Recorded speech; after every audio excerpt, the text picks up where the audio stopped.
Hello dear students, today I am going to continue chapter 9 of Organization of Commerce and Management, session number 9 of the financial market. In last session I started the function of secondary market, right? We completed that liquidity point of the function. Second one, that was the valuation of the securities. वो बढ़ती ही जाएगी, right? May be it will increase और decrease depend upon the market. Money market के ऊपर भी ये depend रहता है. उसके बाद हमने देखा था conversion of savings into capital. जो भी आपका कैपिटल है, राइट, वो अच्छी तरीके से चलेगा और आपका savings after some time period, after some years capital हो सकता है. इंटरमीडियरी जो है क्रिएशन कैपिटल का, वो भी होगा. स्टॉक एक्सचेंज सेल्फ डायरेक्टली काम नहीं करता है, ब्रोकर के थ्रू काम करता है. एंड उसके बाद हमने देखा था fifth one, that is the safety. How the safety is there of the transactions, ये हमने डिस्कस किया था. Let's move towards the six one, growth of capital market. Savings of public can be diverted towards industrial flow due to stock exchange. Whatever the savings are there, पहले हम bank में डालते थे 4% savings में, उसके बाद एफडी आई, पहले से है ही लेकिन हमने एफडी में डाला 9%, 9.5%, अब तो वो भी कम हो गए, 5.5-6% हो गए. तो हम ये सब करते. तो अब ये क्या हुआ, कैपिटल मार्केट का सेविंग्स जो था पब्लिक का, वो डाइवर्ट हो गया industrial flow due to the stock exchange, right, towards the industrial flow, क्योंकि सबको ये मालूम पड़ने लगा कि यहाँ से कुछ मिलेगा. So industries as company form get long term capital which encourages savings of public towards investment in securities. तो यहाँ पर ये चीज़ याद रखो कि जो भी टूवर्ड्स इंडस्ट्रीज के जो भी पब्लिक मूव हुई है स्टॉक एक्सचेंज की तरफ, तो इंडस्ट्री जो भी कंपनी काम करती है, कंपनी फॉर्म में है, they can get the long term capital through the shares, through the debentures, और वो एनकरेज करता है सेविंग्स. किसका सेविंग्स है? हमारा, मेरा, तुम्हारा, राइट, पब्लिक का, towards the investment in securities. तो इंडस्ट्रीज जो भी ग्रो अप करेगी कंपनी के थ्रू, इंडस्ट्रीज वैसे तो चलती नहीं है, कुछ ना कुछ कंपनी का काम उसमें होता ही है. तो ये जो उद्योग है, ये जो इंडस्ट्रीज है, वो कंपनी के हिसाब से चलती है और कंपनी वो सेविंग्स सभी लोगों से साथ किसी ना किसी तरह लेगा.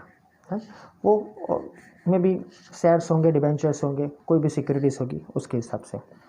सो economic development of the country is possible along with the development of the capital market. तो ये सेंटेंस बहुत इंपॉर्टेंट है. हमारी कंट्री का जो भी डेवलपमेंट है, उसमें जो भी काम होता है, पॉसिबिलिटी मोस्टली होती है कैपिटल मार्केट की. तो whenever capital market is developed और it is in developing process और may be it will develop in future, तो उसका बेनिफिट कंट्री के डेवलपमेंट में होगा. तो हमारा डेवलपमेंट होता है, कंपनी का डेवलपमेंट होता है, तो कंट्री का होगा. That's why some of the people are opposing the different projects given to the some of the valued companies of the India. Okay, they are opposing. लेकिन अगर इनका प्रोग्रेस होगा तो बाय डिफॉल्ट कंट्री का progress होगा ही होगा. Move towards the next one, यानी investment करो, सेविंग करो, you will get the benefit. Seventh, facilities इन और टू परफॉर्म एक्टिविटीज़. ये जो फैसिलिटीज़ है कैसी है कोई भी काम करने के लिए? Stock exchange provides facilities to its members to perform their activities. कई कार्य ऐसे होते हैं, कई फंक्शंस ऐसे होते हैं जो स्टॉक एक्सचेंज के थ्रू होते हैं, right. So the members of the stock exchange can protect the interest of the investors. तो जब भी ये काम होता है, राइट, मोस्टली जो भी रिकॉग्नाइज स्टॉक एक्सचेंजेस है, ये काम करते ही है. तो ये जो फंक्शन है सेकेंडरी मार्केट का, वो क्या करता है? तो स्टॉक एक्सचेंज सभी टाइप की फैसिलिटीज़ प्रोवाइड करता है मेंबर को, उनकी कोई भी काम करने के लिए. तो उसकी वजह से क्या होगा, उनके मेंबर टोटली प्रोटेक्ट हो जाएंगे कोई भी काम से, कोई भी एक्टिविटी से, कोई भी इन्वेस्टमेंट से. They will get the benefit. शायद सुनने में अच्छा लगे, लेकिन they are providing better facilities than banking system. 8.1 necessary facilities for speculation, सट्टा. Healthy speculation keeps the stock exchange alive. So यानी हमारी कंट्री में एक ही स्पेकुलेशन अलाउ है, that is stock exchange buying selling. You can easily open demat account and you can easily use the speculation related theories. Speculation कर सकते हो आप, राइट, लेकिन वो हेल्दी स्पेकुलेशन होना चाहिए, अनहेल्दी नहीं. वर्ड समझ लेना, राइट. किसी को टिप के, अब मालूम है कि स्टॉक एक्सचेंज में टिप चलते हैं, तो ये टिप के हिसाब से आप कोई अनहेल्दी टाइप का स्पेकुलेशन नहीं करवा सकते या नहीं कर सकते, है. उसके पीछे बहुत सारे रीज़न हैं, तो उसको ध्यान पर रखते हुए हेल्दी स्पेकुलेशन होना चाहिए, अनहेल्दी नहीं होना चाहिए, तो उसको अलाउ रखते हैं स्टॉक एक्सचेंज को। And stock exchange provides necessary facilities for the transaction of speculation within the legal structure. तो ये जो स्टॉक एक्सचेंज है वो भी कुछ ना कुछ तरीके से ट्रांजेक्शन के हिसाब से स्पेकुलेशन प्रोवाइड करने देता है। आज परचेस करो आज ही बेच दो, ट्रेडिंग आज परचेस करो कई दिनों के बाद बेचो, डिलीवरी, राइट, ये आपको मालूम होना चाहिए। अगर नहीं है तो आपको सिखाया जाएगा later in our syllabus 2, right.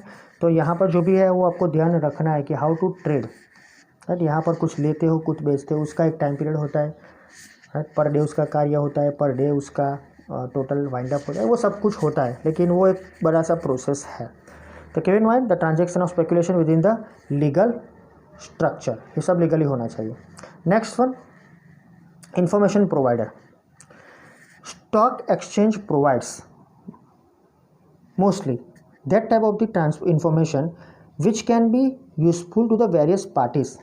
तो स्टॉक एक्सचेंज आपको वही इंफॉर्मेशन देखें जो अलग अलग पार्टीज़ को यूजफुल है।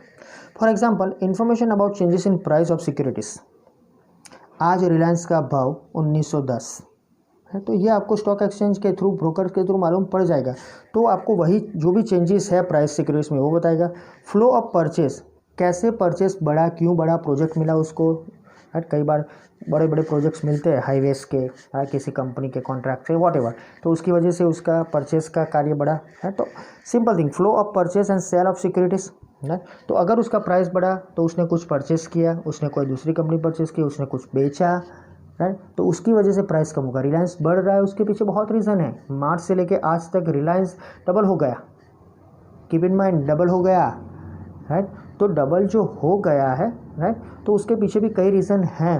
उसने कई कंपनियां को इनवाइट किया है अपने में इन्वेस्ट करने के लिए, इसीलिए उसको मालूम था फ्यूचर क्या है, right. That's why he also purchase, mean the Reliance also purchase the future group, right, that is the big बाजार, राइट। केस चल रहा है, सॉल्व होगा तो रिलायंस कभी भी 2500 जा सकता है, राइट। तो वो डिपेंड है कि कैसे काम करता है। I am not a particular person who provide you this type of the information how to do the trade, लेकिन I am just type of the person के just invest, right. Investment is better then the other things of the particular banking system और other things. वो investment वहाँ पर होता है, वो risky नहीं है। यहाँ रिस्क है तो आपको मालूम है क्या होता है, ज़्यादा risk you will get the ज़्यादा return, you will get the better and better return. तो ये एक इन्फॉर्मेशन सिक्योरिटीज़ की है। तो ये जो इन्फॉर्मेशन होती है प्राइस की, flow of purchase cell of securities क्या है, उसका भी इन्फॉर्मेशन मिलता है। ये तो सिक्योरिटीज़ का परचेस सेल बोला मैंने जो बोला बाद में पहले वो था कोई कंपनी का कुछ परचेस सेल होता है, उसके बाद उसकी इफेक्ट शेयर पर पड़ती है। तो शेयर परचेस ज़्यादा होते हैं मार्केट में, शेयर परचेस कम होते हैं, सेलिंग ज़्यादा होता है, तो उसके पीछे कोई ना कोई रीज़न होगा, है। So also all this thing is useful to the investors, not only for them but also companies. याद रखो ये एक मार्क के लिए, किसके लिए ये इन्फॉर्मेशन ज़रूरी है, और ये शॉर्ट नोट में भी आ सकता है। गवर्नमेंट के लिए ज़रूरी है, स्टेट और सेंट्रल, सेबी के लिए, तो ये सब इसके ऊपर वॉच रखते हैं सेबी एंड गवर्नमेंट, और कंपनीज और इन्वेस्टर उसको परचेस करते हैं क्योंकि they want to earn something more and more than the other companies. तो किसके लिए इंपॉर्टेंट है, किसके लिए यूजफुल है इन्फॉर्मेशन, इन लोगों के लिए। So all this information are useful to government in formulation of economic policy. अब गवर्नमेंट इसको क्यों लेगी, रिलायंस कुछ चेंज कर रहा है, टाटा स्टील कुछ चेंज करता है, आइडिया सेल्यूलर कुछ चेंज करता है, रैन बक्सी कुछ चेंज करता है, राइट। ये सब कुछ ना कुछ करते हैं। अल्ट्राटेक सीमेंट कुछ चेंज करता है, अंबुजा सीमेंट ने कुछ पॉलिसी बदली, तो ये सब क्यों होता है, राइट।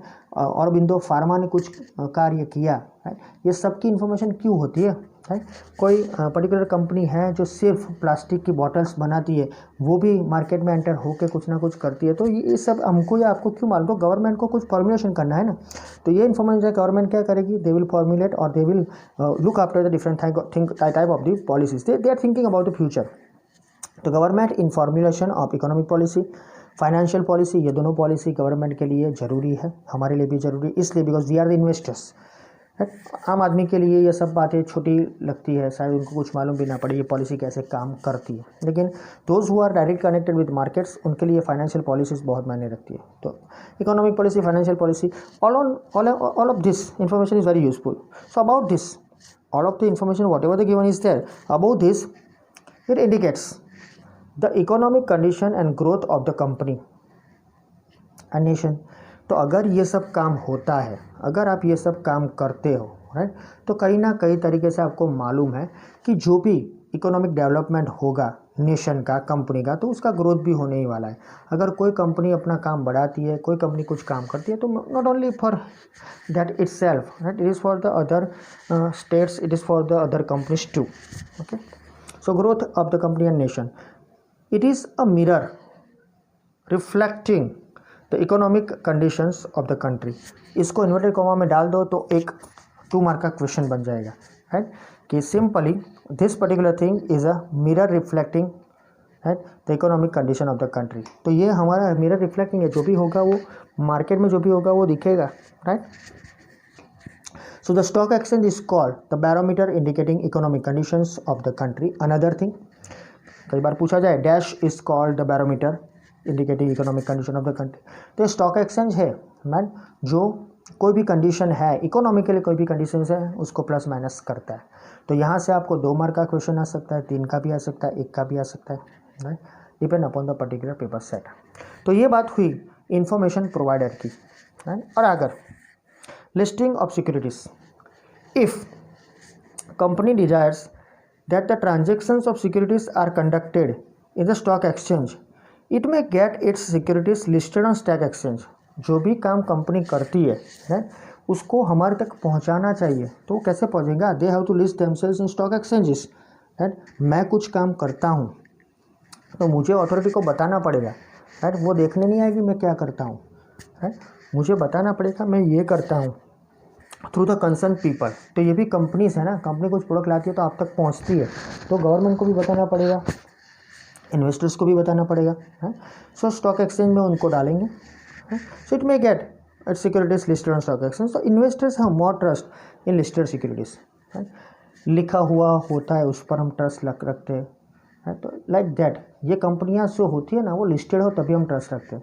अगर वो प्राइवेट कंपनी है तो हम उसका शेयर नहीं परचेस करेंगे, वो बेचेंगे भी नहीं ना, वो अपने रिलेटिव फ्रेंड्स के को ही बेच सकते हैं, वो उसको शायद किसी न किसी तरह हमारे तक नहीं पहुंचाते एज़ पर द रूल। हमने देखा है 11th स्टैंडर्ड में कि कैसे ये प्राइवेट कंपनियां शेयर इशू करती है और किसको बेच सकती है, तो उसको रिकॉग्नाइज स्टॉक एक्सचेंज में लिस्टिंग करवाना पड़ेगा। People are putting more trust on listed securities, that is the reason. Okay, next and last point, guidance. Guidance to investors कौन देगा? Ishant Sharma, isn't it? या KL राहुल, ईशान किशन? समझ में आ रहा है मैं क्या बोल रहा हूँ? These are the names of the cricketers at present. They are giving the advertisement of RBI. आपने देखा होगा, right. Reserve bank India safe है, वो काम करता है, वो क्या काम करता है, राइट, उसकी जो भी इंफॉर्मेशन है वो सब वो लोग देते हैं। They are the ambassadors, right, look after it. यार ना देखिए तो एक बार देख लो, शायद मेरे डेटा गलत हो तो मुझे बताना, right. What ever the information is provided me, right. ऐसी ही NSE की ऐड आती है, ऐसे ही BSE की ऐड आती है, राइट, ऐसी ही SEBI की भी ऐड आती है, security exchange board of India की। तो ये सब एडवर्टीजमेंट है, उसके एम्बेसडर्स हैं, उनके जरिए ही इन्वेस्टर्स ट्रस्ट डालते हैं। और ये सब इन्फॉर्मेशन आपको बिजनेस चैनल्स में मिलेगी। अब तो ये एंटरटेनमेंट चैनल में भी एंटर हो गए, क्योंकि उनको मालूम है कि इसको अट्रैक्ट करना है ना। तो SEBI, I think what the name are given, it is coming under SEBI, not RBI। Look after it, get me inform कि एम आई राइट और रॉन्ग, तो मुझे बताना। इसके हिसाब से आप एडवर्टीजमेंट तो देखोगे, राइट, इसीलिए मैंने आपको बताया। तो RBI है या SEBI है जो मैंने एडवर्टीजमेंट बोली वो, तो उसके बाद देखना कि वो लोग क्या कहना चाहते हैं। एवरीथिंग इज सेफ, राइट, तो उनके हिसाब से वो बताना चाहते हैं। तो गाइडेंस भी इन्वेस्टर को वही देंगे। तो कैसे? Stock exchange discloses, they are providing the collected information of listed companies. तो ये जो स्टॉक एक्सचेंज होते हैं वो जो भी इन्वेस्टमेंट्स करना चाहते हैं उन लोगों को जो भी इनके पास कलेक्टेड इन्फॉर्मेशन है वो देगी लिस्टेड कंपनीज की। मैंने बोला नेशनल स्टॉक एक्सचेंज पीछे आएगा, उसमें 6000 से ज़्यादा कंपनियां लिस्टेड है, राइट। बॉम्बे स्टॉक एक्सचेंज जो ओल्डेस्ट है हमारी कंट्री के लिए, राइट, उसमें 3-4 हज़ार से ज़्यादा कंपनियाँ हैं। So on the basis of this information system, right, investors can decide which investment in securities of company is to be withdrawn and which to be invested in which type of the securities of the company. So ये तो बहुत अच्छा sentence है कि guidance उनको ही मिलता है stock exchange के थ्रू कि किन कंपनी में रहना चाहिए, किन कंपनी से निकलना चाहिए। अगर कोई कंपनी कुछ फ्रॉड करती है, फॉल्ट में आ जाती है, राइट। तो उसमें से वो विड्रॉल लेना ही चाहेगा। अगर विड्रॉल नहीं लेता है तो उसका पैसा डूबेगा। लेकिन ये सब इन्फॉर्मेशन आपके तक कहाँ तक पहुँचती है, तब तक तो शायद सब कुछ कंपनी का काम तमाम हो चुका होता है। लेकिन ये आपके पास एडवांस आती है because of the particular guidance, right. Regularly उसके अकाउंट्स चेक करो, आप कर सकते हो ना, राइट। अब तो आपको मालूम पड़ेगा अपने particular chapter number 3, I think yes 3 of accountancy in standard 12 commerce part 2 company account है ना, उसके हिसाब से आपको मालूम पड़ेगा कि कैसे ये चेक करते हैं। फाइनेंशियल जो भी स्टेटमेंट्स है उसको भी चेक करना पड़ता है। तो वो सब कैसे होता है वो आपको मालूम हो जाएगा। यू कैन ईजिली चेक, आप भी कर सकोगे, राइट। आपको भी मालूम पड़ेगा कंपनी लॉस में है, कंपनी पैसा कहाँ से लाती है, कहाँ देती है, वो सब कुछ कंपनी अकाउंट्स में आ जाएगा। It will be there in part 2, तो वहाँ आपको मालूम पड़ जाएगा। सो ये जो मैंने फंक्शंस बताए टोटल 11 फंक्शंस थे, उसको ध्यान में रखो। ये जो सेकेंडरी मार्केट है ऐसे ही काम करता है। स्पेकुलेशन अलाउ है, हेल्दी स्पेकुलेशन अलाउ है। You can take the guidance from the everybody, right. Tip भी ले सकते हो, लेकिन उसको इम्प्लीमेंट करना आपके हाथ में, राइट। पैसा डूबना नहीं चाहिए, इन्वेस्टमेंट करना चाहिए, इन्फॉर्मेशन लेनी चाहिए। कैसे हम इन्फॉर्मेशन प्रोवाइड करते हैं, कैसे लेते हैं, कौन कौन से लोग हैं, लिस्टिंग ऑफ सिक्योरिटीज़ है कि नहीं है, ये सब हमको देखना है। सो यहाँ पर हम सेकेंडरी मार्केट के रिलेटेड जो भी फंक्शन है वो ख़त्म करते हैं। Next session I will start concept of demat account. आपके पास है डिमेटेलाइजेशन क्या है उसको देखना है। उसके बाद डिपॉजिटरी आपके शेयर कहाँ जमा होते हैं, CDSL NSDL में, वो भी देखेंगे। Thank you.